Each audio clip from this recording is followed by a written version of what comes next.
Já quero trazer para a conversa o Écio Costa, professor titular de Economia na Universidade Federal de Pernambuco, sócio na SEDES Consultoria e Planejamento. Écio, mais uma vez, seja bem-vindo aqui na BMC News. Prazer falar contigo, muito bom dia. Bom dia, Felipe. Bom dia, pessoal que acompanha a BMC News. É um prazer estar falando novamente com vocês. O prazer é todo nosso.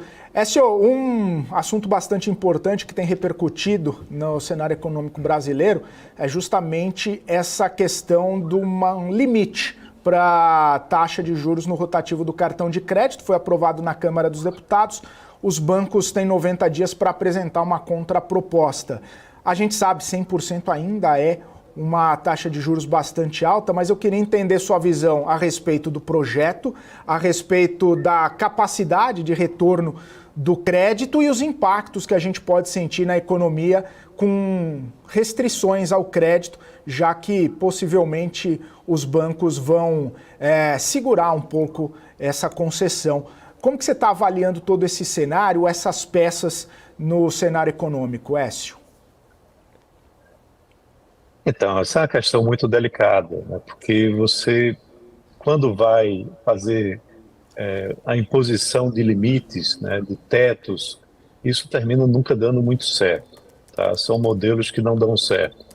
Veja, por exemplo, na época da hiperinflação, né, quando se procurava tabelar preços, o que é que acontecia com os produtos? Os produtos desapareciam, né, das prateleiras. Então, isso é algo que pode vir a acontecer também aqui no país.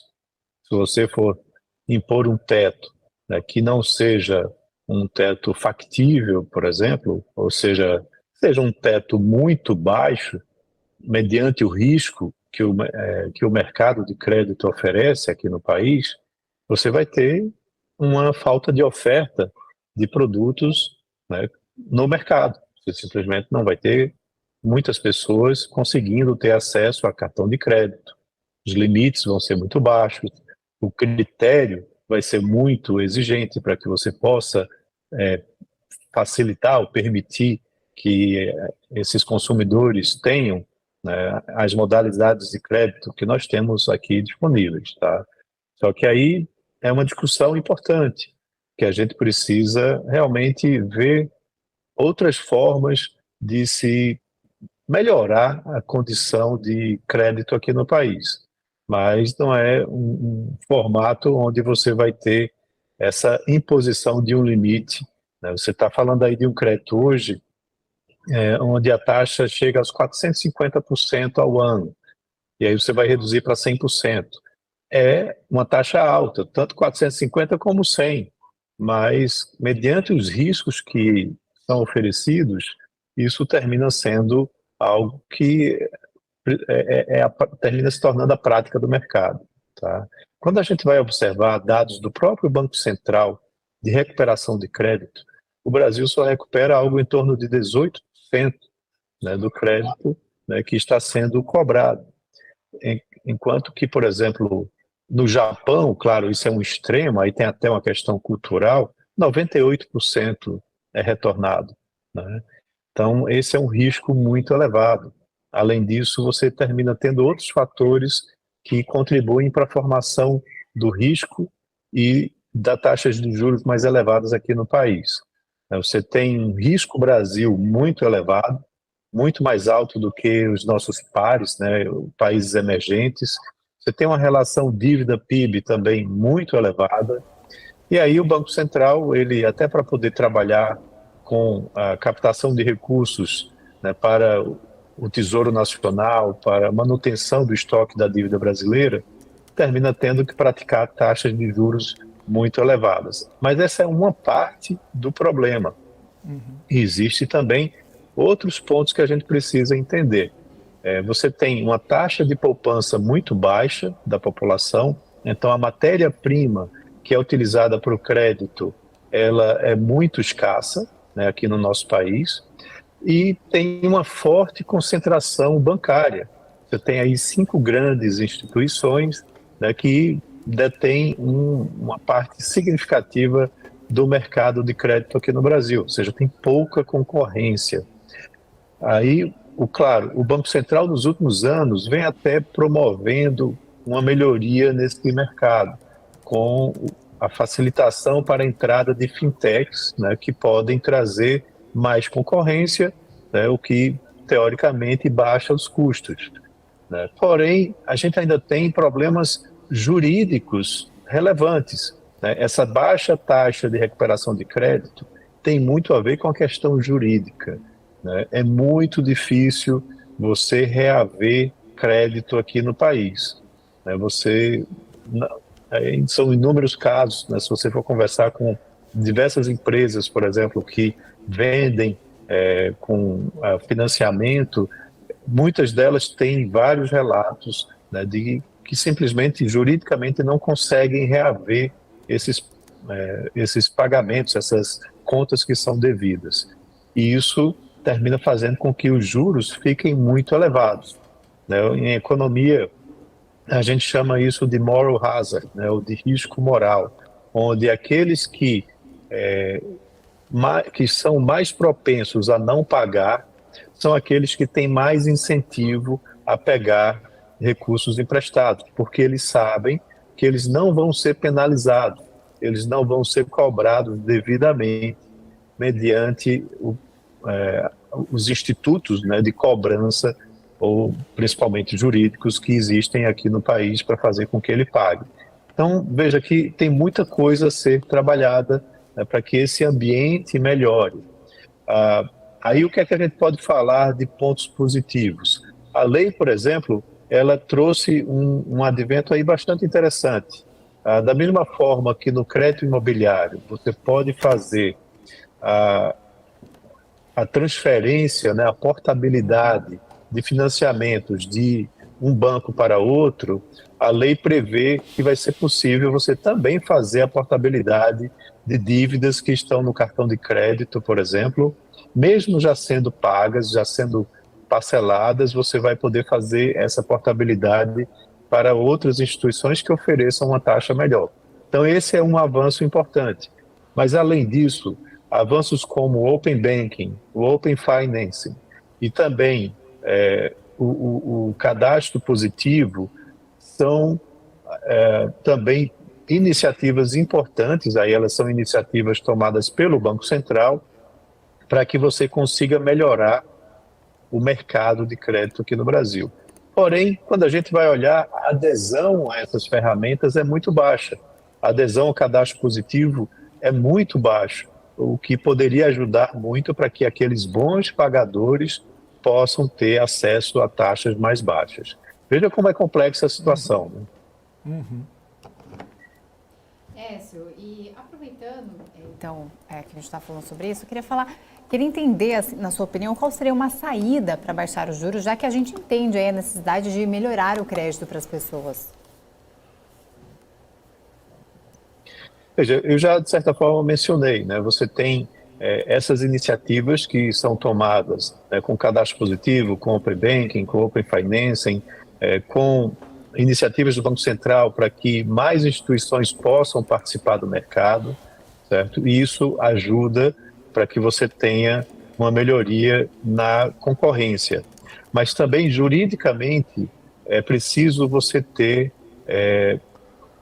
instituições que tomem decisões com relação à recuperação do crédito de maneira mais ágil, de maneira mais fácil, e que aquele emprestador não tenha um custo muito elevado para reaver o crédito.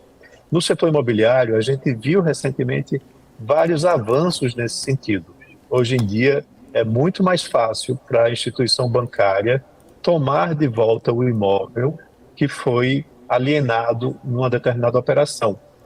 Isso, há alguns anos atrás, era muito difícil de acontecer. Hoje você consegue fazer isso de maneira mais fácil, tá? Então esses são alguns avanços que eu acho que ajudariam bastante, né, aqui no mercado brasileiro, para que você tivesse uma redução dessa taxa de juros. Senhor, vou trazer também para a conversa aqui o Vandic Silveira, nosso comentarista, e aí eu queria um bate-bola aqui com vocês, queria entender a visão de vocês dois a respeito de uma situação que muita gente tem criticado, pelo menos o Congresso Nacional nesse sentido, dessa limitação, porque não estaria deixando o mercado se movimentar de uma maneira mais liberal, né? Justamente o Estado já tem muitas críticas, né, sobre algum tipo de intervencionismo, de tentar regular muita coisa e entrando mais nesse sentido também do limite, do juro, do cartão, que seria algo que poderia ser regulado entre as próprias instituições e, claro, levando em conta até mesmo o score de crédito, levando em conta a taxa de recuperação, como você muito bem falou, a taxa de recuperação do crédito, enfim, aí vai moldando o mercado. Eu queria entender a visão de vocês sobre essas críticas, né? E se realmente, né, os bancos eles teriam essa capacidade de ser autorregulados, né? Eles mesmos imporem a regulação, sendo que existe a crítica de que os bancos eles têm, né, essa versão mais focada efetivamente numa melhora de seus números e efetivamente buscando sempre um lucro cada vez mais elevado, e aí talvez não cumprisse até mesmo uma situação mais, um papel de repente mais social na concessão do crédito. Eu queria começar com o Vandic, por gentileza, e depois ouvir o Écio sobre esses pontos, né, que têm sido colocados como críticas nessa mudança de perspectiva por parte do Congresso. Bom dia, Écio, como é que você está? Mais uma vez a gente se cruza aqui, faz tempo que a gente não se fala. É um prazer falar com você mais uma vez. Felipe, é uma excrescência essa lei, né? Uma lei que ela vai reduzir a oferta de crédito. A oferta de crédito no Brasil já é algo muito pequeno. A oferta total de crédito, em cartão de crédito, né, no Brasil é cerca de 160, 170 bilhões de reais, é 1,6% do PIB. É algo irrisório, certo? Então a gente é um país que não tem cartão de crédito. Quando o governo tabela a taxa de juro, né, ele restringe ainda mais a potencial oferta de crédito. Por que acontece isso? Primeiro ponto é que o banco, como é que ele vai executar essa pessoa? Normalmente a pessoa que deve no cartão de crédito deve para uma série de outros grupos que têm interesse nele. Como o Écio mesmo apontou, essa pessoa tem uma dificuldade, o banqueiro, o operador do cartão de crédito tem dificuldade de conseguir algum tipo de recuperação. A recuperação é muito baixa. Desses 160 bilhões de reais que a gente tem de oferta de crédito através de cartão de crédito, cerca de 32% é um terço, nós estamos falando de inadimplência, quer dizer, uma inadimplência enorme, né? A taxa de recuperação é baixíssima, né? O cara tem que negociar, o cara deve 100 mil reais e vai recuperar 5, 4 mil reais esse negócio. São descontos gigantescos que são forçados a dar para o cara ver alguma coisa, né? E quando consegue ver, né? A taxa de inadimplência geral do brasileiro é muito elevada, cerca de 86% da população brasileira está endividada até a tampa, né? Quer dizer, mesmo que a Selic caia amanhã de uma maneira abrupta, né? A gente não vai ter uma tomada de crédito, uma volta às compras, porque essas pessoas já não têm mais como comprar, porque elas já conseguiram maximizar todos os cartões de crédito, etc. Quer dizer, a gente tem outros problemas mais sérios, né? É 450% a taxa de juro do rotativo. Sim, é 450%, porque o governo é o maior tomador de crédito privado que tem no Brasil. Ele toma mais de 70% da total oferta de crédito privada. Isso, em economia, cria um movimento chamado crowding out. Ele empurra para fora do mercado, né? Existe uma pirâmide hierárquica no mundo do crédito. O crédito soberano, aquele do país, tende a ser a melhor taxa de risco, né? O índice de risco do soberano é sempre melhor do que a estrutura a hierarquia econômica do país, porque o país, para quebrar, é muito difícil. Então, a gente prefere emprestar dinheiro para quem paga, e quem paga, com certeza. O governo brasileiro tem uma dívida de mais de 6 trilhões de reais. A gente tem uma dívida, quando a gente olha a relação dívida-PIB, nós vamos chegar no começo desse ano, né? Nós estamos falando de dívida líquida, né? Nós estamos falando de algo em torno de 80%. Quer dizer, Dentro dessa hierarquia de crédito, as pessoas são empurradas para fora e para poder ter acesso, as pessoas vão ter que pagar.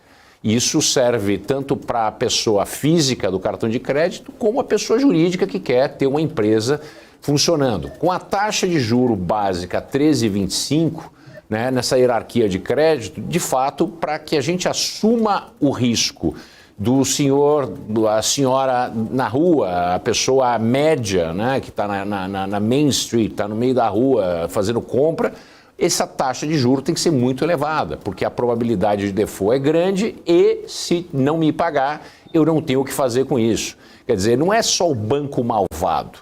Então, tabelar taxa de juro é uma daquelas excrescências que a gente vê herdada do plano Bresser, que é outra excrescência na história econômica brasileira, do plano verão, do plano cruzado novo, todas essas coisas. A gente tabelava carne, o preço da carne. O que aconteceu? Desapareceu a carne. Quer dizer, qualquer movimento populista que visa criar o bem, como eu disse no meu post semana passada, quando isso veio à tona, né, a gente diz em economia que o caminho para o inferno é pavimentado por boas intenções. Esse é um exemplo claro. Então, quem vai ser impactado mais negativamente são as classes mais desfavorecidas, que também têm menor acesso a crédito. Então, como é que a gente resolve isso? A gente resolve através de maior competitividade no mercado, né? O Brasil, a gente tem 5 bancos que operam praticamente 70% do crédito privado, talvez até um pouco mais, 74% do crédito privado no Brasil. Isso a gente consegue promover maior concorrência bancária, em crédito principalmente, através de fintechs que estão entrando, mas essas fintechs são muito pequenas ainda, né? A gente não tem uma dominância, um equilíbrio. Por exemplo, nos Estados Unidos tem mais de 5 mil bancos. Isso existe uma concorrência real. No Brasil não tem concorrência. A gente tem um oligopólio de 5 players e acabou. E isso acontece com que a gente faça a determinação da taxa de crédito que a gente quiser, né? A taxa de juro que a gente quiser, onde tem um oligopólio. Então eu vejo dificuldade muito grande por parte do governo para fazer isso. O que vai acontecer é o seguinte: o banco vai parar de oferecer crédito, vai comprar título público. Pronto, resolvido o problema. Professor Écio Costa, gostaria de ouvir sua opinião, já que o Vandic trouxe pontos importantes aqui, eu queria ouvi-lo sobre essa questão também, por gentileza. Vandic, é um prazer também estar conversando novamente com você, tá? E Vandic, na realidade, até reiterou alguns dos pontos que eu tinha mencionado também, né? Você tem essa forte concentração. Com o teto de juros, vai ser muito difícil você obter crédito, né, principalmente para as camadas mais baixas, como ele mencionou, e vai ser aquela coisa: quem é um bom pagador, quem tem ótimas aplicações financeiras que lastreiam a obtenção do crédito, vai ter acesso a esse crédito com um custo mais baixo, né? Vale lembrar um ponto importante. O Brasil é um dos únicos países, se não o único, que tem a opção do parcelamento das vendas no cartão de crédito. Você parcela em 10, 12, 6 vezes, né? E isso sem adicionar, teoricamente, pelo menos, ou no anúncio, nenhum custo adicional, tá? Mas sim, tem um custo adicional ali, que está sendo cobrado do lojista, mas também que é cobrado do bolo, né, do crédito como um todo. Então, de certa forma, esse custo elevado que é cobrado, ele financia também esse parcelamento no cartão de crédito. Quando você vai fazer compras de cartão de crédito nos Estados Unidos, por exemplo, na Europa, você não tem parcelamento, né? Você paga em uma única vez. A Apple recentemente veio trazer essa opção, né, para determinado grupo de clientes, para você fazer algum parcelamento. Mas veja, é conhecido até como algo inovador lá, que não existe em outros países, mas lá já se fala inclusive de um custo adicional embutido, né? Aqui não há esse custo. Então isso termina alimentando ainda mais a taxa muito elevada do crédito, né, para o consumidor. Deveríamos acabar com isso. Essa é uma questão muito delicada, porque por trás disso tem o varejo. O varejo hoje, se financia com o crédito parcelado do cartão de crédito. Grande parte, né, das vendas do varejo vem desse crédito parcelado. E o consumidor brasileiro já tem esse hábito. Em geral, ele faz a conta para ver se aquela parcela cabe na sua renda, né, e assume diversos parcelamentos, né, do seu celular mais novo, de outros eletrodomésticos, né, de diversos itens que são comprados nesse formato. Tá? Esse é um problema que precisa ser equacionado. O advento do Pix foi muito importante, né? A gente vê uma rápida adesão, né, por parte da população, dos negócios, né, para a utilização do Pix. E com ele vem a possibilidade de você cobrar um valor mais baixo porque está sendo pago com o Pix. Algumas empresas do varejo, inclusive, praticam isso em vendas online, por exemplo. É muito fácil da gente visualizar. E está por vir o Pix parcelado, né? Esse Pix parcelado vai também facilitar um pouco esse mercado e concorrer com os cartões de crédito. Tá? Então, essa pode ser também uma ajuda considerável para que você possa ter um fator de redução nas taxas de juros cobradas nos cartões de crédito, desde que o Pix parcelado seja adotado com uma maior, tem uma maior adesão, né, por parte do varejo e dos consumidores como um todo. Mas é uma situação bastante complexa, porque se você acaba com o cartão parcelado, que iria ajudar também a reduzir as taxas de juros, você fere, talvez até mortalmente, o varejo brasileiro, que já vem sofrendo bastante, né, com a perda do poder de compra da população, que agora está até retomando um pouco com a queda da inflação, né, mas com a concorrência forte dos importados que chegam mais baratos aqui, com essa carga tributária enorme que a gente tem, né, é uma situação muito complexa para o varejo, e hoje tem o cartão de crédito como o grande financiador das suas vendas, até porque, como Van Dijk bem disse, boa parte da poupança dos brasileiros termina sendo canalizada pelo próprio governo federal para vender os seus títulos com uma taxa muito atrativa.